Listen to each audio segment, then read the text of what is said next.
When you say the Abiola, some of Abiola children are suffering, one we wonder, there's a huge amount of money that the man has left in his will, except the will has not been executed.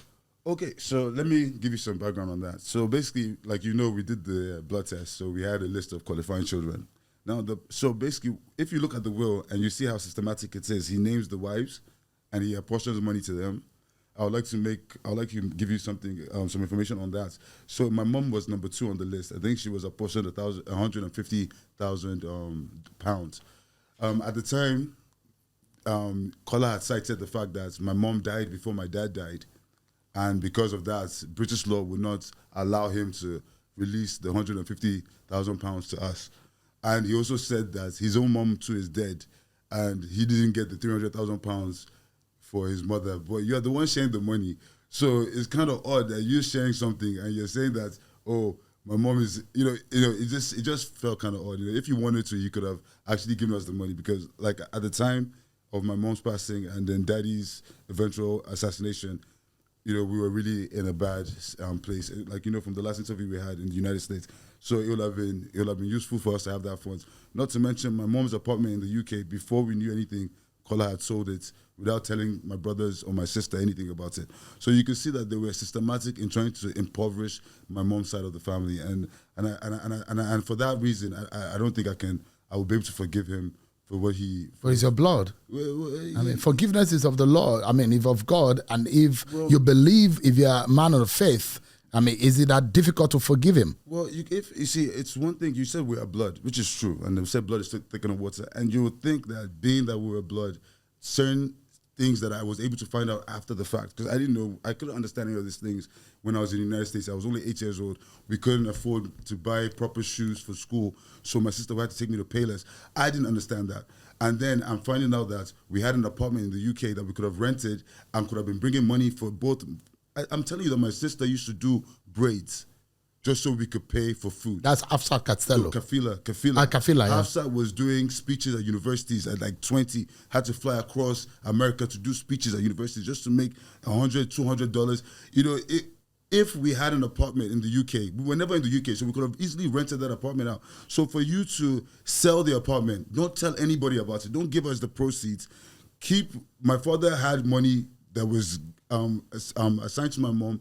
It just smacks of a deliberate attempt to put somebody down. And if that's the case, then if my brother is doing that to me, then I wonder what my enemy would do. Your father is said to be worth over $1 billion US dollars, isn't it? I'll say way more. Way more. This is by value of assets and what was underground at the time that he died, out of which in the will he was saying, I give the following pecuniary legacies, all free of inheritance tax and other duties leviable in any part of the world at my death, to Simbiat Atinuke Abiola, the first of the wives, the sum of 300,000 pounds.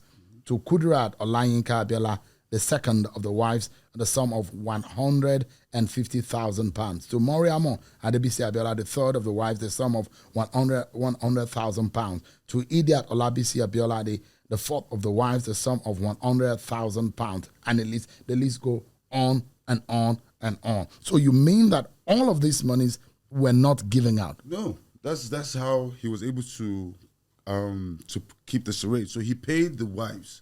You have to understand that the only person he really wanted to target was the Kudirat Abiola side of the family for some reason. Like I mentioned, we're the boys in the house.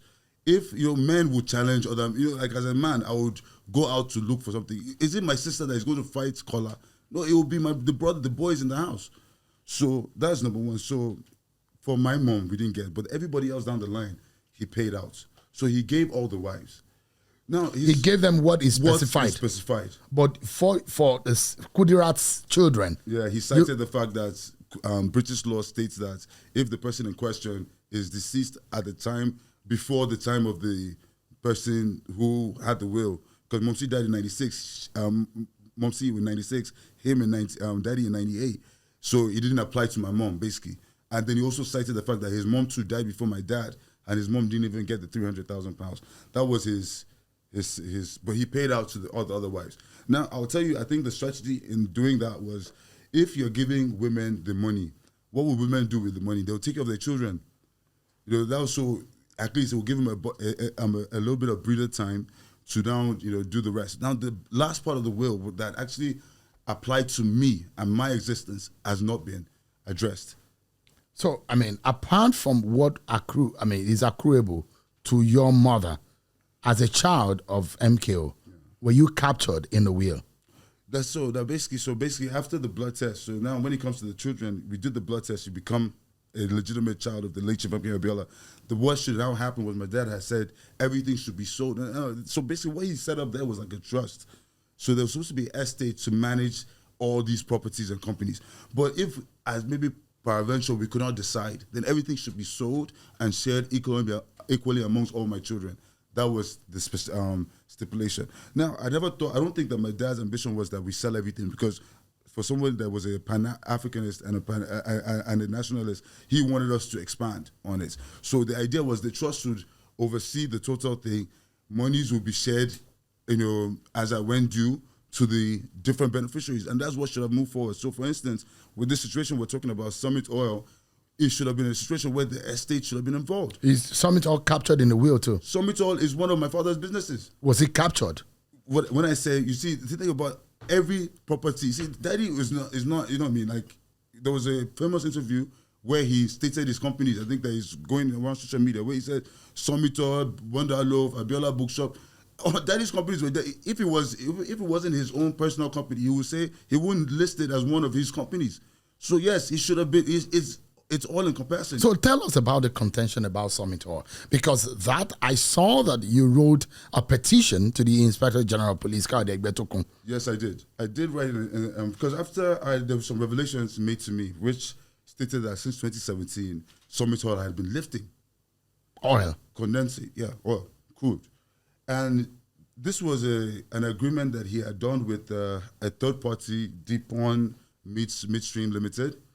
And the agreement was, and since that time, they've lifted up over 566,000 barrels of oil. And between that time span as well, $50 million has passed between the operator and Kola's and his sister Wura's hands. I wonder, where's all that money going to? That money was never declared. We never even knew that they were lifting. We wouldn't even have known of this problem if not that now my brother is now suing the operator for corruption and fraud. And I wonder who is actually doing the fraud. Is it the person who is working on, is an employee of you, or you that who is frauding who? You're depriving me of my own inheritance, and yet you have the gall to go and accuse somebody of fraud. So I'm a little bit worried about how he came up with the idea that, you know, that he's going to prosecute somebody else, because you yourself are doing an illegal thing. You're lifting without even telling anybody in the family. None of the beneficiaries are aware. Monies has passed between your hand and the operator's hands. You never declared any of this money. Not to mention other legacy projects, legacy companies that my dad has. The Volkswagen property, they've been selling over time. And I'm just wondering, when is the money going to be enough for them? Because if I had just $1 million, I'll be okay with my life. You've had 50 million. You couldn't see fit to share any of that money with the rest of the family. So Wuraola Abiola and Kola Abiola are both Simbi's children. Yes, they're both Simbi's. Kola is the executive chairman of Summit Oil, as even recognized by the Nigerian Upstream Petroleum Regulatory Commission, and there are publications to that effect on the website. And prior to, the knowledge of some of these legal issues that you were talking about, and Wura Abiola is listed as the managing director of Summit Oil. So aside Wura and Kola, there isn't any of Kudirat or any of MKO Abiola's children on the board of Summit Oil. None of us. Matter of fact, I don't even know who made them chairman and director. That's the question. You know, these things that they've done, is illegal. They put themselves as directors. Nobody made them directors. Nobody deliberated to give them that authority to do what they do. Are you aware of how this company grew when your father died? Okay. Because, there are those who will claim that, but you guys were not, they built this company. Your father died, and these facilities, these properties were left, they developed it, they grew those companies. like I think that's neither here or there. You know, growing the company or not, there are still beneficiaries to these things. You don't have. It is not yours to decide what to be done. It should be it should be a democratic process where we all come together to know what's happening. You can't do something in the isolation of those who are meant to benefit first from it. Not to mention that if they're even going to even say that, what about the royalties that are not being paid to the Nigerian government? People are losing all around. Like, we're not paying taxes, we're not paying royalties, the community is losing, the beneficiaries of the estates are losing. So I'm just saying to myself that, yes, okay, yeah, everybody can say there's something. My dad never made any of his children directors in any of his companies. So how then did you become a director? Who made you a director? Who gave you that authority? And even if you are even a director, have you declared? Did you make any publications? Did you send any messages to the family to let them know what was actually going on with the operations of that thing? That's why I've asked the IG to investigate this matter, to get to the bottom of where the money went to, who exactly the money was paid to, and why the money was paid to that company, and instead of paying to the family estates. We do have a family estate lawyer, and they are not aware of this. You know, this is the issue I'm facing. We're doing things the wrong way, looking for the right results. This asset we're talking about is enough for every one of the Abiola children, plus grandchildren. It is just pure greed when you know, because apparently the asset we're talking about has about 20 million barrels in there. If it's made into an OML, we can be doing at least 100,000 barrels. Only the country will stand to benefit. I don't see why we're depriving ourselves of this wealth. And you have to understand, this is now 2024. Before you know it, oil and gas will become something of the past. People are not looking for renewables. Let's try to maximize the potential of the asset now, or is it when it is worthless that we're going to now want to start doing this? So I just think that I am not saying that this is. I for one feel first of all feel like it's criminal what has been done, because, like I'm telling you that what my father had put in the will is what I'm just fighting for. I'm not fighting for anything above and beyond.